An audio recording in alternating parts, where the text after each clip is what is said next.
Hi, I'm Abby Clark, and this is case study number 1.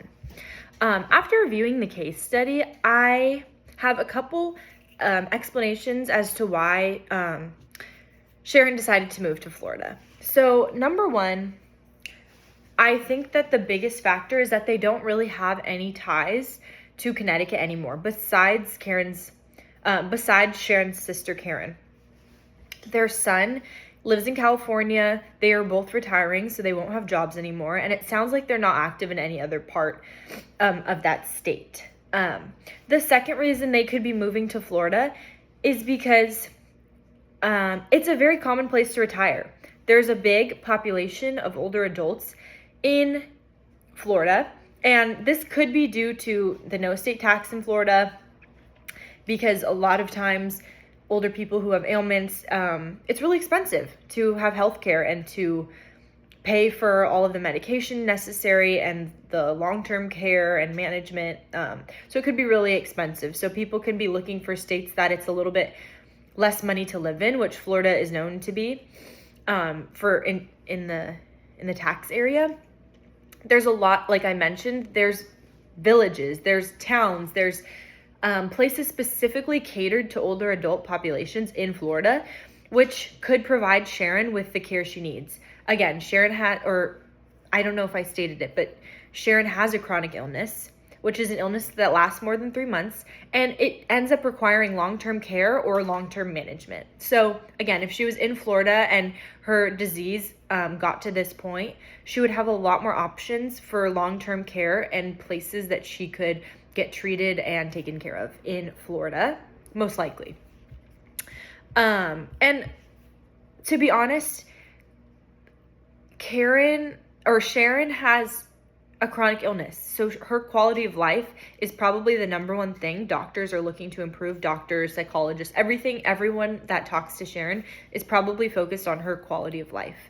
And if she associates Connecticut with a poor quality of life and with the place that she got diagnosed with this disease and the place that caused her to have this disease, then maybe she just needed a change of scenery. Going to Florida where the weather's nice, there's lots to do, could just improve her quality of life and take her mind off the fact that she has a chronic illness.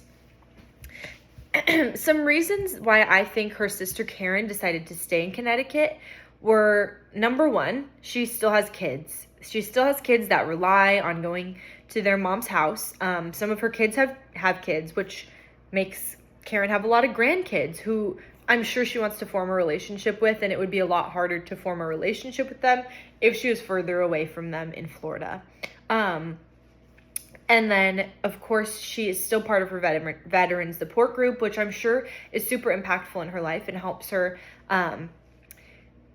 keep a mental stability and just be able to express herself in ways that no one else might understand. And I'm sure it's hard to find support groups you trust when you're in scenarios like Karen is. And lastly, her and her husband are still working. They're not retired, so they still have their jobs holding them to Connecticut. And really, they just could not uproot their lives at the moment to move with her sister, which I'm sure she'll miss dearly, but hopefully, since Karen seems to be in pretty good health, she can go visit Sharon and her husband and make that little trip out there to visit each other.